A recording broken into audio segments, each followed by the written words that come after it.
idazlan bat agindu digu. Jakintza ikastola idatzi behar dugu.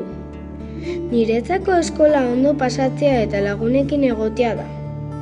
Jolastea eta aldi berean gauza berriak ikastea. Baina badakit hori baino gehiago ere badela. Lehen ikastola 1994 urtean ireki zuten, Ezkutuan. Elbira Zipitria zen irakasle, eta ikastetxea bere etxean jarri zuen. Zipitriak 36ko gerraren aurreko eskolen eredua hartu zuen. Euskaraz irakatziz eta pedagogia ikuspegitik eredu berritzaileak aplikatuz. Gaur egungo ikastolen aitzindari izan zen Zipitriaren etxeko egongela. 1950 urtean ikastolak gehiago ireki zituzten Donostian, eta 1960 urtean Euskal Herri osora zabaldu zen jarduera. Ordizian ere herria euskalduntzearen alde ikastola bat sortzeko proiektua abiarazi zuten. 1965 urtean hasi ziren amets horri forma ematen.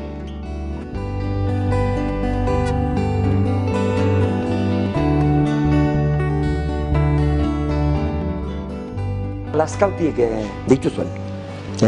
Konkretamente zan Estimanor izaldaregia, orduzionan parko zela, eta esan ez hori, ia hasita zerela ia Lazkau, Beasain, Ataun, eta Lehorreta, eta bar, ia giro ikastola sortzen, eta ber, zatik ez ordizin, zatik ez getzan sortzen olako, eta hola ziginen. Baina garbi usten zen, orduan gazte ginen, eta orduan erzala entidade bat, entidade, eta hola ginen, ez guraso elkarte bat zen hemen, ordizin, nahiko prestigio egin, eta hola ginen, eta lehendakari izan Jose Ramon, Kazainaga.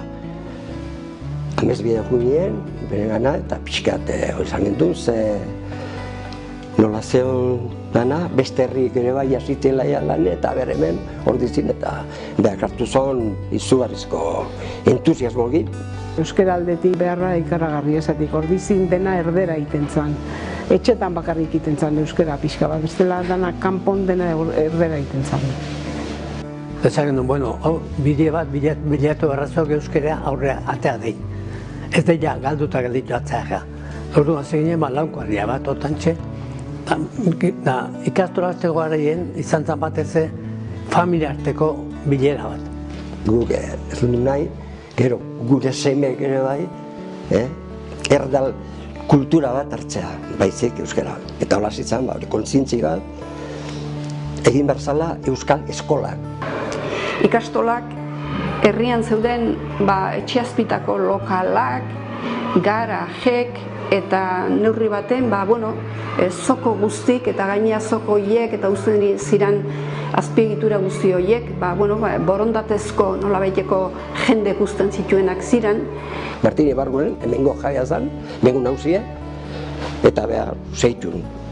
Oso ondo hartu zon, eta zantzun bai, hasita egitxo. Eta hemen zon almazen zar bat, aurreneko gauza egin behar izan zena dena garbitu eta gelditu ginen lurre eta arbela batekin bestek ez, eta zizien 25 ume inguru, 26 ume inguru.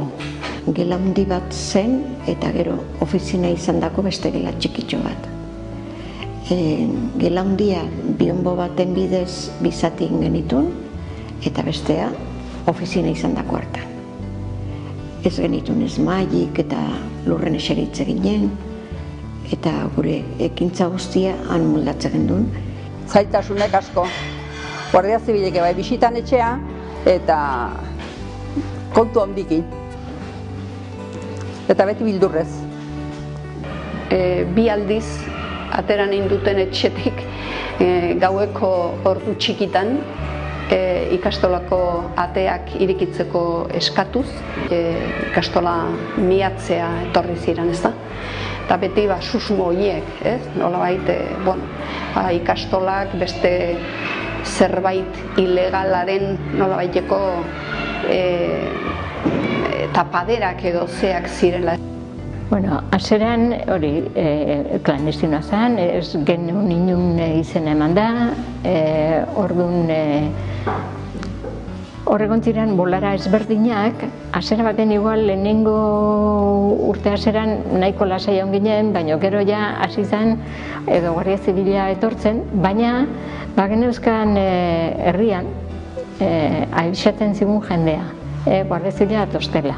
Guardia Zibila sartu, ikastolak klausuratu, ez dugu ahaztu behar, ikastolen sorrera neurri batean sortzen dela katekesiaren izenarekin, haur txikiak, eskola aurreko haurrak jasotzen dira lehenengo, eskolak irikitzeko almena elizak daukenez, eta bertako ikaslek nolabait modu klandestinoan itxian edo daudenez, elizaren nolabaiteko babesa edo eskatzen da, ezta?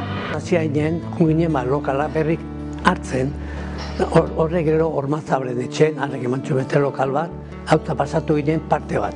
Osa, puskatzen bat ginen, hemengo erabat hausi gabe, bestatzen partitu bete hautala. Ia, da nola, gero eta gehiago zeon jendea, da gehiago eta behartasun ikusten dut, orduan beste kolegio bat, Santa Maria, eosi behar izan gendun.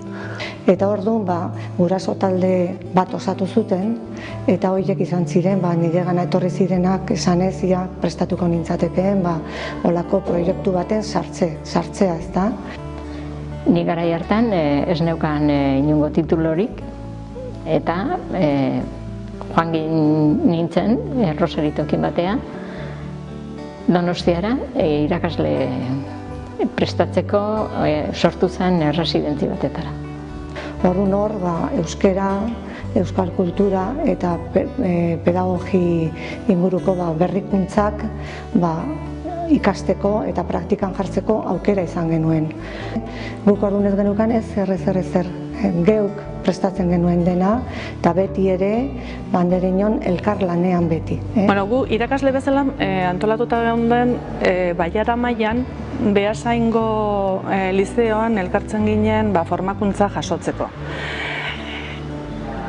Lizeora etortzen zen, Legazpitik hasi eta Amezketarainoko herritako irakasleak. Orduan, beti izaten zen, gure prestakuntza ahalik eta berritzailena izatea, baina aldi berean sakona ere bai. Asko eztabaidatzen genitun, gauzak asko aztertzen genitun. Pixka bat materiala prestatzen genuen, nola ikusten genuen, nola ateratzen zitzaizkigun gauzak, batzuk esaten zuten nahi eta ondo atera, besteri bai, eta pixkat prestakuntza zen gurea, eta gero aztertzen genuen baita ere irakasle berdinek egelan, ikastolan bertan. Adibidez, matematika edo landu nahi bagenuen, montaje bat egiten genuen, plastilinakin egiten genuen, denda bat montatzen genuen, porruk egin, azenariok, eta holako gauzak dendatxoa jartzen genuen, eta gero dirue ziren potxokak, kristalezko kanikak esaten digun horiek, metodologi bizi bat zen. Guk armesten genuen nolabait zerbait berria, dinamikoa, egunen zeon metodologi aurreratuenakin bultzatutako zerbait, eta orduan saiatze ginen bai Barcelona aldeko irakaslegoak ekartzen edo gu bertara juten prestatzeko. Matematikatan eta baita irakurketa eta idazketan oinarritzen ginen Elbira Zipitriak indako lanean.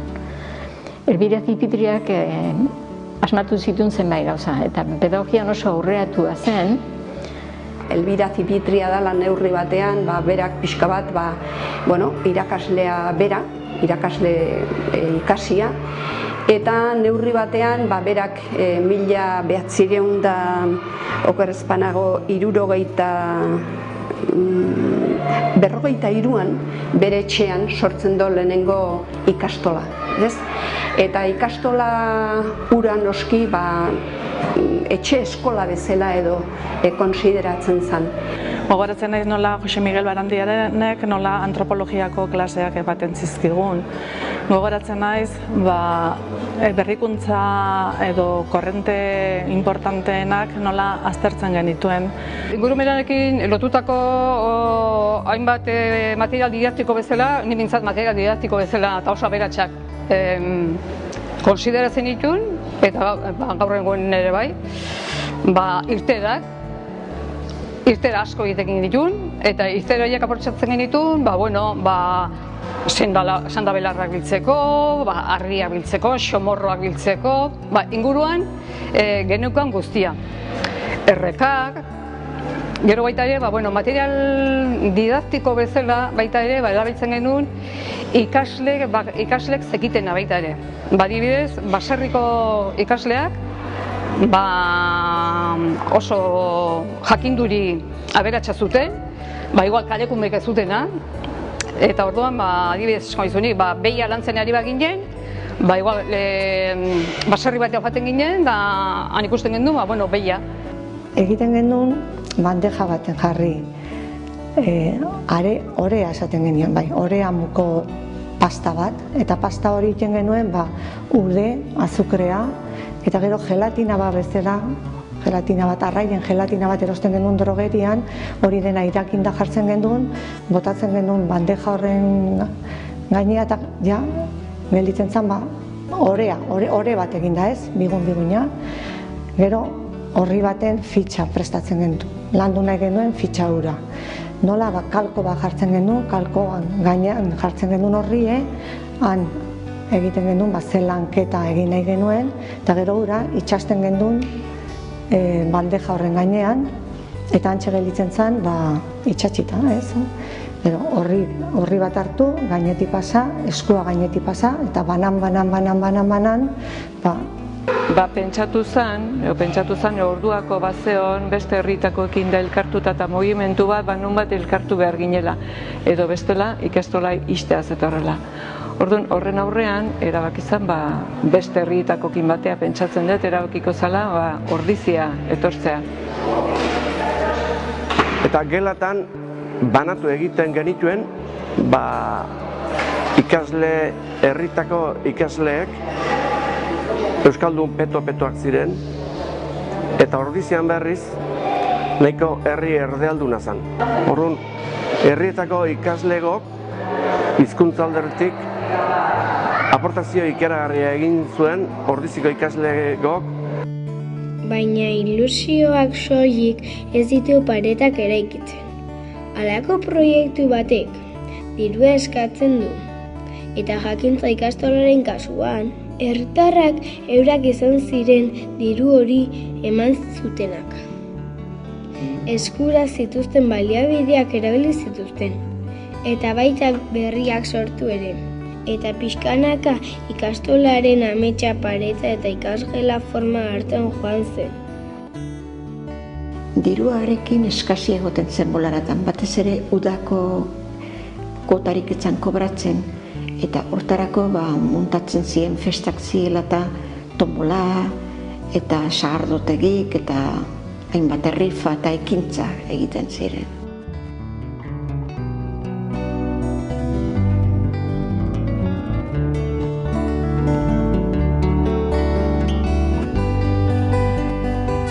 Lekuo bilatu gendun hemen, utzi ziun lekuo guzin ziun.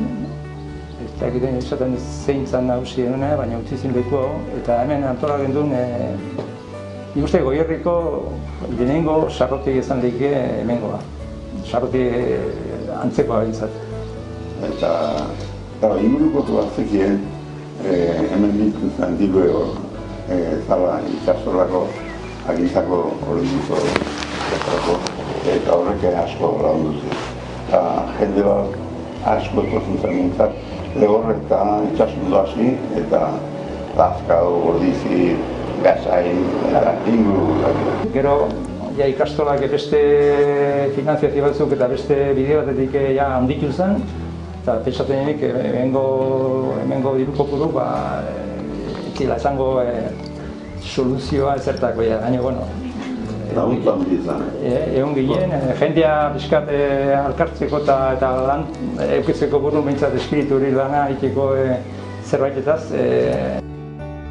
Euskara eta ikastola elkarrekin doaz ikastolen sorreratik gaurdaino. Ikastoletan euskara geroz eta gehiago erabiltzeko Euskaraz Bizi proiektua sortu zuten.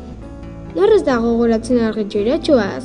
Euskaraz Bizi proiektuak lortu nahi duena da euskararen ezagutzaren eta erabileren arteko muga hori hautsi eta ezagutza erabilera bihurtzea.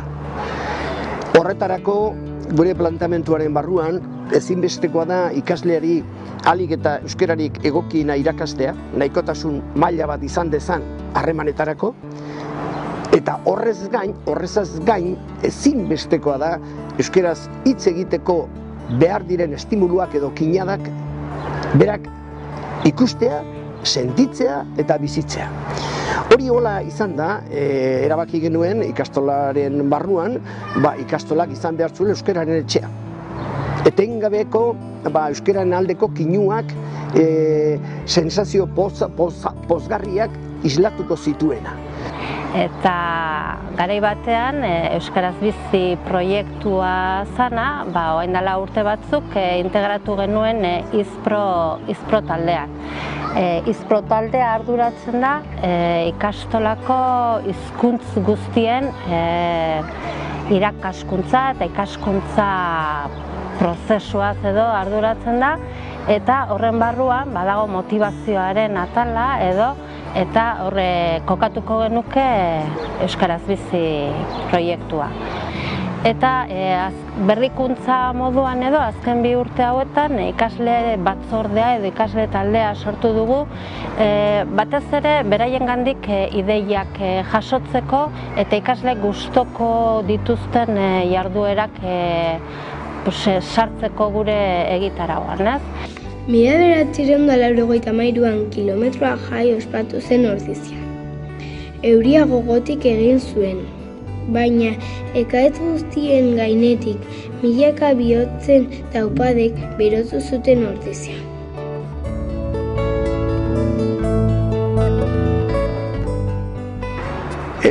Ordiziako jakintzako gurasoak eta Ordiziako herritarrak bereziki eskua eman ziguten, bota ziguten eta lagundu ziguten proiektu hori garatzen.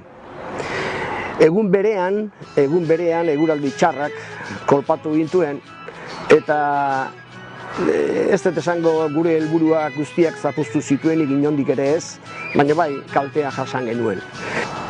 Nola baiteko antolakuntza hortan kultura txertatu nahi genuen herrian, eta normalki amoz bat eguneko aurreko amozteunetan egiten zen ekitaldian berrikuntza bat sartu nahian, 4 hilabete lehenagotik hasi ginen. Pentsatuz, herriak girotu indorzala herriak kontuatu barzala kilometro zetoztela, herriak euskararen prestigioa ere nolabait azpimarratu nahi genuen, eta herriari eskatzen genion hanbesteko ahalegin hori guk ere herriari eman nahi genion kulturan bidez.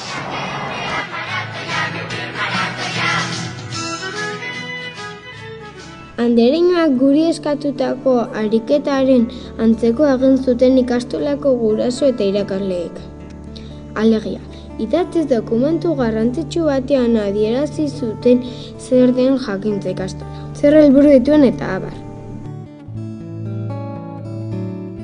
1981 urte inguruan hasi ginen jakintza ikastolan ikastolako hezkuntza proiektu lehenengoa egiten. Urte haietan aire berria zebiltzan hezkuntzan. LOCSE legea publikatu berria zen, eta bertan garrantzi handia ematen zitzaion ikastetxe bakoitzak bere proiektu propioa izateari.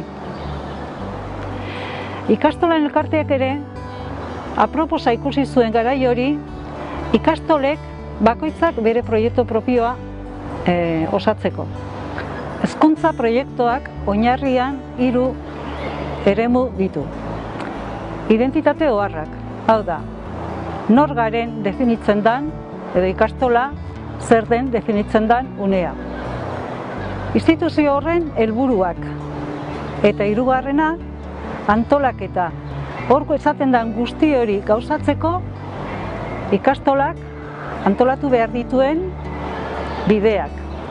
Bueno, esan bezala, 22 urte pasa ondoren, Jakintza ikastola murgilduta dago bere hezkuntza proiektua berritzeko prozesuarekin. Nor gara, hori aigia berritzen orain azkeneko urte terdi honetan Jakintza ikastolan. Adibidez, gaur egun esaten dugu Jakintza ikastola herri ekimenetik sortutako ikastola badala, guraso eta langile artean osatutako kooperatiba integrala dala, euskalduna garela, eta esaten dugu baita ere, munduarekin konektatuta bizigean ikastola bat garela. Eta beste aldaketa esanguratsu bat izan liteke, nola definitzen dugun Jakintza ikastolako ikasle irteera. Hau da, derrigorrezko hezkuntza betetzean, 16 urte betetzen dituenean ikasle batek, zein izan behar du bere irteera profila. Hortaz, definitu inberko dugu. Baina dena ez da errisa eta politxa izan. 50 urteko ibilbidean, Jakintza ikastolak izan ditu oso garai zailak eta konplikatuak. Batez ere, 80. hamarkadan gertatu ziren. Alde batetik, Euskal Eskola Publikoaren legea. Bestetik, egoera ekonomikoa ere ezen batere ona. Eta ezin ahaztu, garai hartan ez zela batxierrorik irakastun jakintza. Eta asko kostatzen martxan jartzea. Zen burua uste, baina zorionez Jakintzak aurrera egin zuen. 83. urtean, hemen Orriziko ikastolan izan genituen halako kinka batzuk oso bereziak. Bata batxilergoa zabaldu berria zegoen, lehenengo ikasturtea zen.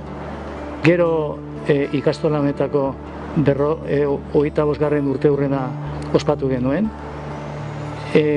Gero udaberrian etorri zizaigun hezkuntza sistema antolatzeko edo arautuko zuen eskola publiko legea. Eta gero bukatzeko brotxea nolabait esateko urrian izan genuen hemen kilometroak. Gure etorkizuna zegoen hor tarten, guta hainbat ikastolen ere bai dena. Eta zerbait aipatzearren, esan beharko nuke ikastola honetan prozesua eredugarria izan zela, esan beharko genuke. Eztabaida izan zen, nik uste dute alde guztietako iritziak beraien pensamentuak edo beraien pensamoldeak adirazteko aukera izan zuela.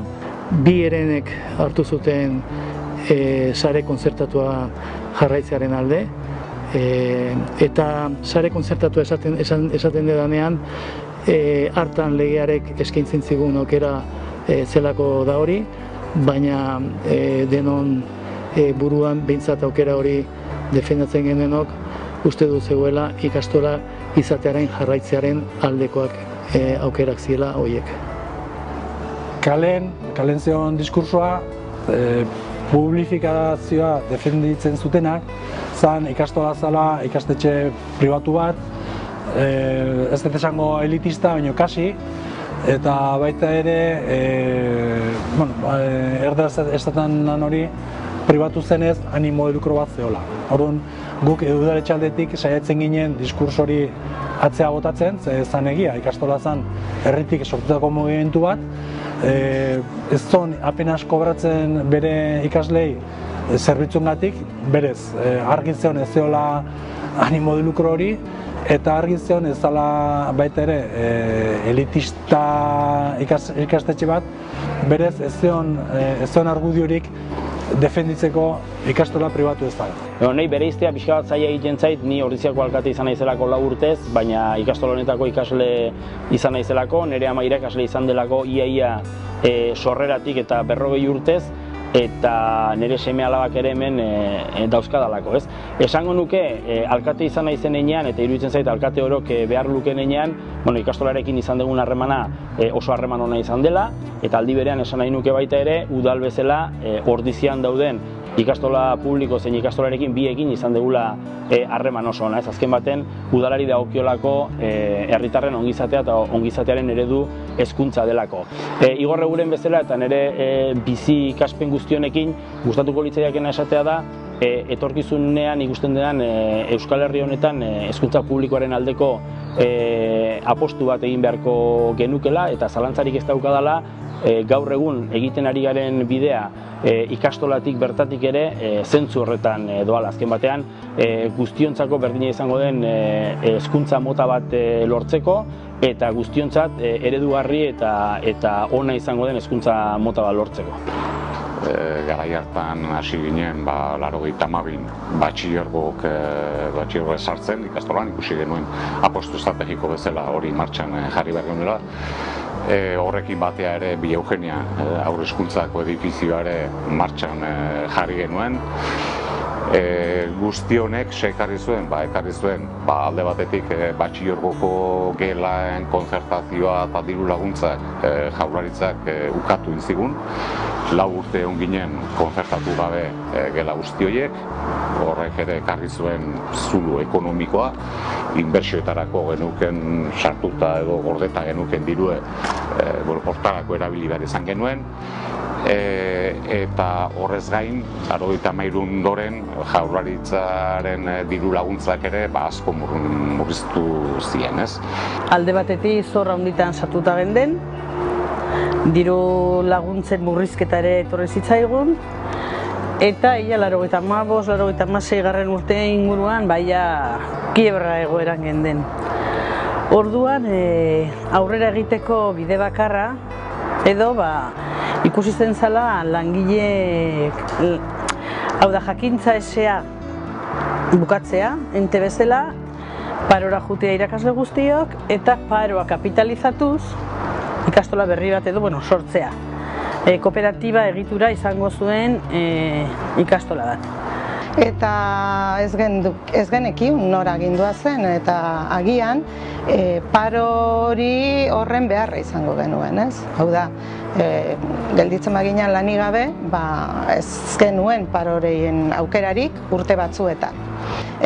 Guk nahi genuen kooperatiba integral bat osatzea. Orduan hori dela eta egin genuen barne akordio bat, gurasoekin eta gure artean, non jartzen genuen alde batetik paroa joaten baginan izango genuela aukera bat edo diru bat lortuko genuela nolabait ere horri aurre egiteko.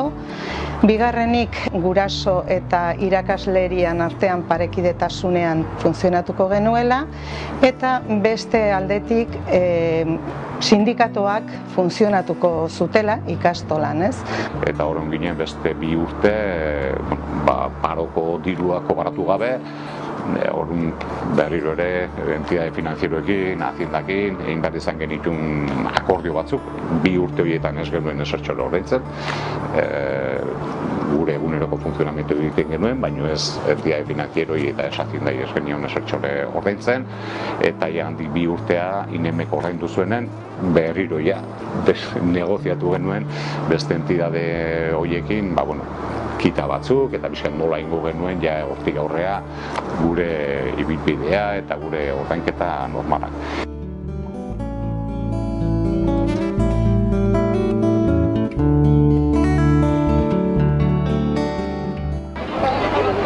Hezkuntza lege berria zela medio, batxilergoa behartzen duen geroztik DBH eukidal izateko. Orduan, jakintzako ikasleek joaten zirenen ondoko institutora, baina ikastola pentsatu zuen apostu sendo bat egitea eta batxilergoa bertan ipintzea posible izateko gero DBH eukitzea. Orduan, gurasoak parte hartu eta ikasle parte hartuz lortu genuen hemen. Jakina, apostu oso gogorra zen behartzien emaitza akademikoak eta ikasleekin harreman ona edukitzea. Gure erronka nabarmenena izan zen alde batetik ikasketa mailak mantentzea eta seguridade ematea ikaslei lortuko zutela beste ikastetxeetan zeuzkaten maila berdina, eta beste alde batetik ikastolan gelditzean eta hain talde txikia izatean beraiek protagonista pixkat bihurtzea. Orduan, beraiekin saiatu ginen barne araudia betetzen, barne araudia osatu genuen, hartzen zituen arlo guztiak, ikasketa mailakok, beraien aisialdiakok, beraien greba eskubidekok, eta hori lortu genuen guraso, ikasle eta irakasleek elkartuz. Selektibidadea izan zen gure azterketa esango genuke, ez? Oso esperientzi positiboa izan zela, bai pertsonalki, sortu gendun laguntaldegatik eta esan oso momentu honak bizi izan genituelako. Eta bestalde, baita ere akademikoki nik uste dut lan ona egin gendula, irakasleekin ere harreman istua izan gendula. Eta nik beti ere harrotasun puntu batekin bizi izan dut hau, pixkat lehenengo promozioko kide izatea eta nolabait gerora mantendudan proiektu baten aintzindari izatea, ez? Garrantzi eman behar diogu benetan lehenengo promozio izan ginenon gurasoi. Beraien papela izan zen oso garrantzitsue, beraiek egin zuten apustu ikastolagatik eta beraiek ekarri gintuzten ikastolara. Ez zan egoera erreza, bazeudelako zalantzak eta ez zegoelako garbi ze gertatuko zan, ez zalako erabat legala. Erronka berri hortan sartu ginen ikasleko nahiz eta duda o presio pixka batekin hasi eta kezka horiekin ni uste balio izan zula proiektu berri hori martxa emateko eta ni uste dut emaitza eta momentu hartan jarri zen helburu lortu ziela eta besteik ez ikusteik besteik ez dau momentu honetan jakintza ikastola bizi du momentu. Zorionez, era guztietako ikasleak etortzen dira gure ikastolara, eta bakoitzari behar den bezala erantzutea izan da ikastolaren zeregina. Irakasle guztien egitekoa da hori, baina orientazio departamendua arduratzen da bereziki horretaz. 76 eskatu zidaten orientazio egiteko 8. mailako ikaslekin, eta hasi nintzen hortarako ordu batzu dedikatu nituen. 1977 orientazio lana edo egun osorako eman zidaten. Orduan 3 zutabe zeuken lan horrek. Alde batetik oso kezkatuta ginen hizkuntza ikasketakin eta irakurketa eta idazketarekin. Orduan hori izan bat.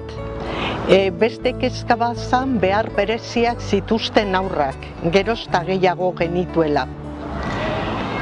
Eta 3. zutabea esan dezagun zan ikasle guztian orientazioa. Batez ere, aniztasunari erantzutea. Aniztasuna batez ere zentzu zabalenean. Gaur egungo gizarteak jasandun aldaketari erantzutea izango litzeke. Errealitate oso desberdina daukagu gaur egun. Behar bereziak dituzten aurrekin, kultura desberdinak dauzkagu ikastolan, erlijio desberdinak, eta guzti horri erantzutea izango litzeke gure erronka. Garai hartan laguntza gela eta aholkularitza zegoen banatuta Julene eta Juanitaren artean. Julene arduratzen zen psikologa bezala orientazioa, aholkularitza, froga, gurasoekin bilerak eta Juanita arduratzen zen gehiago laguntza gelara. Eura bizien zutabea ikastolana orientazio edo laguntzaren inguruan. Zaiena esan dezakedala, arazo badagoenen bideraketa zuzen egitea. Garaiz detektatzea nun dagoen arazoa lehenbailen lagundu alizeteko eta irtenbide bat emateko. Aizue, guari gara txintxo irakasleak esandako lanak egiten. Baina galdetuko aldiegu gaur egungo guraso, irakasle, langile eta ikaslei nolakoa den gaur egungo jakintza? Eta nolako izan beharko luken etorkizuneko ikastola? Ikaslea zentro bezala jarrita pertsona hobegoa bihurtzeko modu bat iruditzen zait bihaiek lanketa mota honekin bihaien beharren arabera eta bihaien eskakizunen arabera formatzea lortzen dela eta hola pertsona bezala osotuko izateko helburua daukela ikastolak. Justu nire semea izan zen lehenengo kintada edo sartu zutena pedagogi berri hau. Metodologia berdina jarritzen zuen izaten, urtsintxa metodologia, baina pedagogia aldatzen zen. Eta bueno, egia da informazio asko izan degula eta liburutegian ere geneukan honi buruz idatzitako liburu bat eta ondo. Ni gustora nago, netzako gozada bat izan da nire semearen gelan sartzea, egun guztiak ez dira berdinak, batzutan jugo zeon edo bidean asarratzen ginean, eta bueno, baukitzea malgutasun hori berarekin gelan sartu, egon pixka bat berekin, biok lasaitu, ikastetxe bizia da, ikusten da mugimendu asko dagoela, artezkaritza kontseiluan iristen diren idei berri guztik, izaten diela ideiak oso mamintuak eta kontrastautak, eta ditutze beste ikastetxeetara metodologi berri bat jarri dutena edo proiektu berri bat jarri dutena eta ematen zaigoia oso mamintuta eta ikusten da landutako gauza badala. Azkenen ere ikastola bertak ideia berri bat balin baduk eta bertan sinisten balin badute gurasoak pozik. Gustatuko litzaiguke ikasten duen ikastola bat izatea, herrian txertatuta eta herrin dinamikan parte hartzaile eta eragile zuzena izaten jarritzea, komunitateari irikita izaten jarraitzea, baina gaur egun dugun partaidetza areagotuz. Gustatuko litzaiguke prestatzen ditugun ikasleak bizitzarako prestatuak izateaz gain, pertsona bezala bere osotasunean prestatuak izatea. Alegia, sormena, lankidetza, konpromisoa, elkartasuna, bezalako baloreak dituzten ikasleek izatea. Eta jakintza ikastolari zera eskatuko nioke. Guraso eta herritarrekin bidelagun izaten jarraitzea baliotan ezitzen. Gizarte honetan, azkenen balio batzuk behar ditugu. Entzute aktiboa bultzatuz, erantzukizuna bultzatuz, empatia, berdinzaletasuna, eta balio horiek funtsezkoak dira etorkizuneko gizartea egiteko. Eta horretarako hezkuntza funtsezkoa da. Konfiantzaren pedagogiakin lotutako aldaketek ere eragina ekar dezakete. Gure lan egiteko modun, eraikinen pareta bota eta esaten genduen hortan, eta horretarako diru laguntza berezirik momentuz ez dugu jaso, eta ez dakit jasoko dugun. Lehenik eta behin nahi duguna da inbertsio plan bat, ikusteko zer nahi dugun, zer etorkizun nahi dugun gure ikastolan, nolako gela nahi ditugun. Aigia beste terreno batzuk aztertzen, igual ebaluazioan aldaketa batzuk egon die, bai. Eta baita ere, metodologian baita ere ondie beste aldaketa batzuk, ez? Irakasle bakoitzak joaten da implantatzen, beak egokien ikusten ditunak. Adibidez, proiektu bat aurten lortu duguna izan da Erasmus Pluseko proiektu bat, izan dela Europako beste herrialde batzuekin elkartruke bat egiteko proiektu baten inguruan.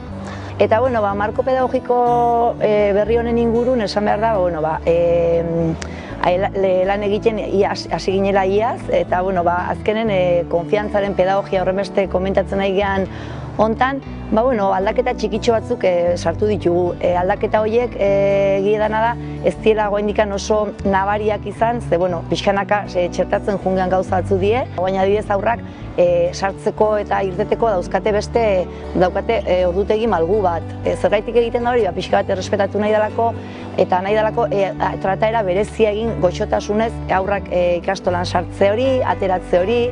Eta gu hemen lehenengo mailako gaude pixka bat prest, aurrezkuntzatik etortzen dien ikasleak, ilusio, ziotzeko, hortarako espazioak berregogitu ditugu, materialak ere berritu, eta gure helburua da beraiek onera gustura ikastea eta esperientzi berriak bizitzea etortzea.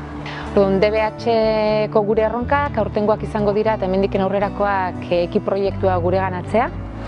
Bere hortan eginda dagoen material bat ikastolara, jakintza ikastolara egokitu beharko dugu eta baita ere gizarteak eramaten gaitun egoera berrietara egokitu. Horretarako material bat badaukagu oinarri, baina materiala ez gain metodologia anitzak eta ezberdinak dira gure erronkak. Hezkuntzaren kalitatea ikasleen irrifarreetan neur daiteke. Zilarrezko eta urrezko irrifarreak dira. Kolore guztietakoak. Irrifarreek eta ametsek osatzen dute, jakintza ikastola. Eta hori ez ahazteko egunero landu eta ikusi behar den zerbait delako, jakintza kalitatearen aitortzak eskuratu zituen. Kalitatearen munduan 1996-17an sartu ginen. Kalitatea ja zegoen enpresa mundura edatuta eta nolabait ere irakaskuntzan ikusten genuen pauso hori eman beharrekoa zela. Hor hasi ginen lehenengo formakuntzan zuzendariek eta pixkanaka joan ginen hori edatzen ikastola osora. Ekarri zigun gure eguneroko lan ohituretatik sistematizazio batea pasatzea, gure lan guztia zentralizatzea, ebaluatzea, baloratzea, hobekuntza bilatzea eta hori guztia gainera lotuta informatizazioarekin. Bueno, eta galdetze baldin badeu zer gelditu da guzti hartatiken, zer gelditu da zilarrezko kua eta urrezko kuatiken, esan beharko nuke alde batetiken ez da gelditu garai hartako sistematizazioa, garai hartako gauza orden zehatzura dena, ez da gelditu, baina bai gelditu da etengabeko kultura, etengabeko hobekuntzaren kultura. Eta ilusioek, ametsek, oroitzapenek eta irrifarreek. Horrek guztiak ematen digun jakintzak. Ikastola baten forma hartuko du orduan.